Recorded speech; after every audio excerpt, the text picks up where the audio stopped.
Hah? Ngapain dia datang secepat ini? Mia langsung kalang kabut. Pintu terbuka dan David masuk ke ruangan yang baru saja terjadi kekisruhan.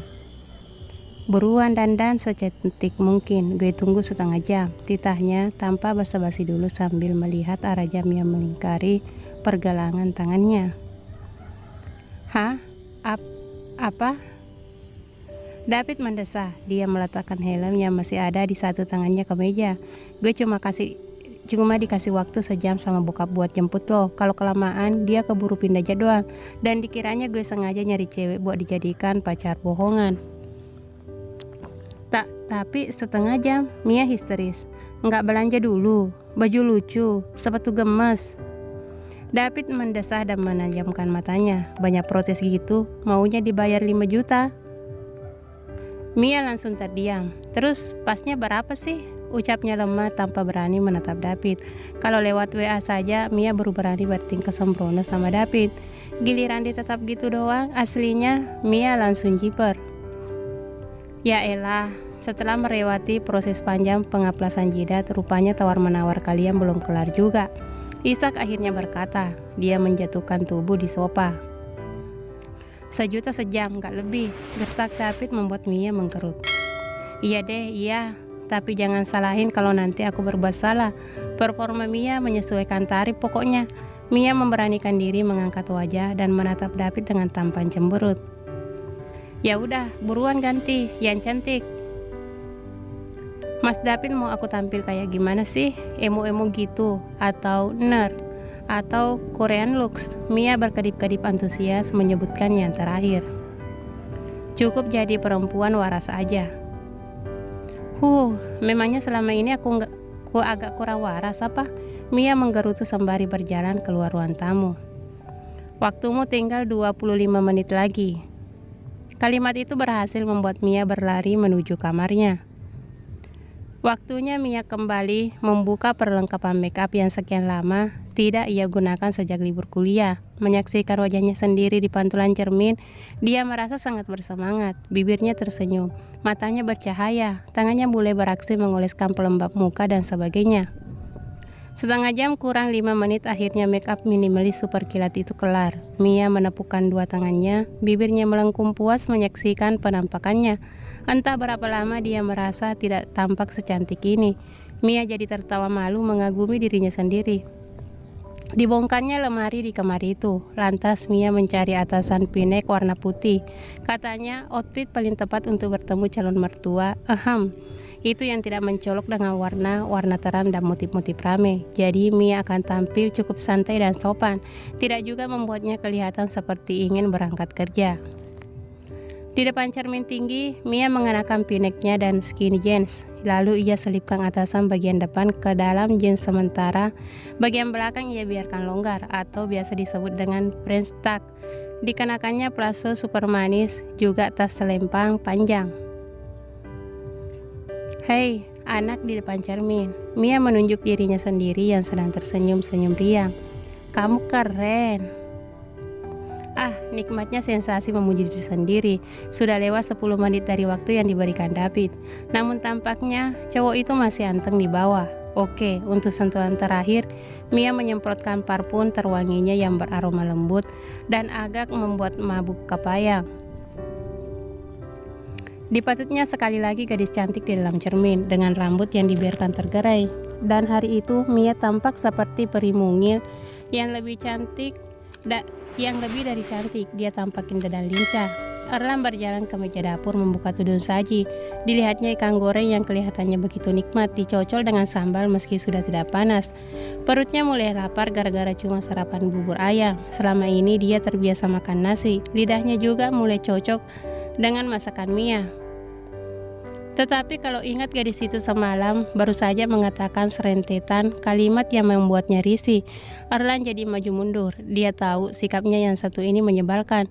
Dia tahu itu, tetapi tidak mudah menghilangkan perasaan semacam ini. Perasaan seperti dia tidak rela ada perempuan yang menyukainya terlebih dahulu. Ada perasaan tidak nyaman, tidak terima. Oi bro, gimana semalam dinernya? David muncul dari arah ruang tamu dan menepuk bahu Erlang sekilas. David membuka kulkas lantas mengambil air mineral dingin. Ya, gitulah. Erlang menutup kembali tudung saji dan mengangkat dua bahunya. Lo sendiri, memangnya semendesak itu sampai harus bawa Mia? Maksud gue, dia Mia. Menurut Erlang, David memang cukup gegabah. Melibatkan Mia sebagai pacar pura-puranya rasanya tidak akan membantu banyak. Maksud Erlang, kalau memang itu rencana David, Erlang bisa merekomendasikan beberapa teman kantornya yang bisa diajak kerjasama dengan David. Tetapi Mia, serius gadis itu yang David pilih? Mia yang selama ini mencucikan baju mereka semua, Mia yang mengepel dan menyapu rumah mereka. Kalau David tidak beruntung, Erlang mengira David justru akan semakin didesak untuk segera bertunangan dengan calonnya. Gue keceplosan men, gak ngerti lagi deh gue. David meraup mukanya yang tertekan. Erlang mengira diam-diam David punya pikiran yang sama dengan dirinya. Semoga berjalan lancar men, gue turut prihatin. Erlang balas menepuk bahu David. Tepat pada saat itu, terdengar teriakan gadis yang baru saja mereka bicarakan. Mas David, Mia siap deh. Keduanya lantas kembali ke ruang tamu, dan mereka seakan membatu untuk waktu sekian detik. Tik-tok, tik-tok. Tatapan David dan Erlang seolah terpaku sangat kuat pada Mia yang berdiri di depan pintu. Hingga Mia berkedip-kedip grogi. Mia lantas berdehem. Biasa aja ngelihatnya. Suara Mia memecah keterpukauan David dan Erlang. Dua cowok itu berdehem, salah tingkah dan membuang jauh-jauh tatapannya dari sosok Mia. Gue ke toilet dulu. Gue mau makan. Suara David dan Erlang keluar bersamaan. Mereka bersamaan pula membalik badan dan hendak masuk ke arah dapur. Namun karena sebelumnya mereka sama-sama bersuara dan sama-sama tidak mendengar dengan jelas apa yang dikatakan satu sama lain, keduanya bertanya lagi bersamaan. Apa? Gimana? Air mineral David terjatuh di lantai gara-gara Erlang menabrak lengan David. Dan sekali lagi, keduanya membungkukkan badan ke lantai secara bersamaan untuk mengambil botol minuman itu. Tangan David lebih dulu menjangkau botolnya. Saat David hendak bangkit, dia mengangkat kepala lebih dulu dan spontan menghantam dagu Erlang yang berada di dekatnya. Aduh, teriak Erlang sembari memegangi dagunya yang nelangsa. Sorry men. Melihatnya, Mia meringis ngilu. Dia lantas berteriak panik sembari berlari mendekat ke arah dua cowok itu. Mas Erlang, nggak apa-apa. Stop. Mia semakin terkejut karena dua orang itu meneriakinya bersamaan, seolah mereka takut Mia hendak menerkamnya. Iya, Mia jaga jarak. Karena kesal, Mia pun memilih membuang badannya dan duduk di sofa. Dia menoleh sekali lagi ke arah David dan Erlang demi memberi tatapan membunuh. Bibirnya mengerucut, lalu Mia menatap lurus ke arah televisi dan bersedekap. Mereka masih sama, menyebalkan seperti biasa batin Mia. Dia jadi ingat peribahasa, tidak ada dewi yang tak retak.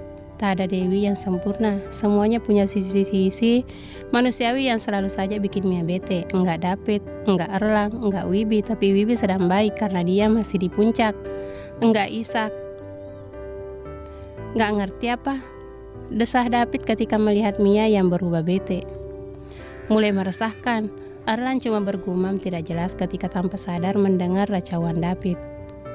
Saat dua-duanya kembali sadar dan sama-sama malu dengan kejadian yang menimpa satu sama lain, keduanya sama-sama menutupi sirat kekaguman yang barusan menerjang sewaktu menyaksikan Mia yang terlihat sangat-sangat.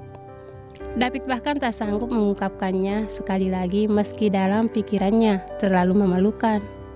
Masya Allah, Sumayati gue. Ishak masuk dari arah halaman lantas terkejut mendapati Mia yang sudah totali berbeda. Kenapa mas? Cantik gak Mia? Gadis itu bertanya dengan centil. Ishak berdarah mendekat dan duduk di sisi Mia. Buat abang, Mia selalu cantik. Mau Mia dandan rapi atau pakai daster doang, Mia tetap cantik. Halah, jadi pingin malu. Ishak tertawa lalu menyentuh sejumput rambut Mia yang jatuh tidak tepat pada posisinya.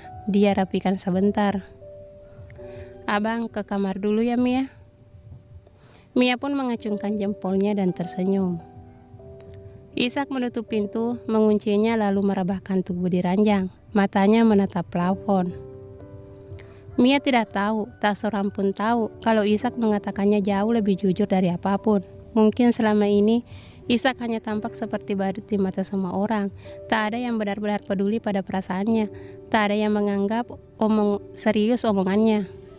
Padahal sejak hari dia membawa Mia ke kota tua, Ishak tahu dirinya telah terpaut pada gadis itu. Saat Ishak bilang kalau Mia cantik, dia bersungguh-sungguh. Saat Ishak ingin mengajaknya menikah, dia berkata jujur, meski hanya dirinya yang tahu, meski hanya dipendam sendiri. Mungkin bagi 3 temannya, mudah saja mengabaikan keberadaan Mia, tapi tidak bagi Ishak. Dia suka senyuman Mia, canda tawanya, wajah ngambeknya. Dia menyayangi gadis itu, dan kini menyaksikan Mia yang begitu luar biasa. Rasanya Ishak tidak tahan lagi terus-terusan jadi badut di depan gadis itu.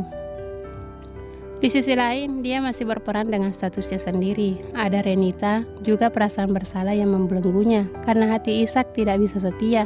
Dia seolah mengkhianati wejangan mamanya. Bersambung.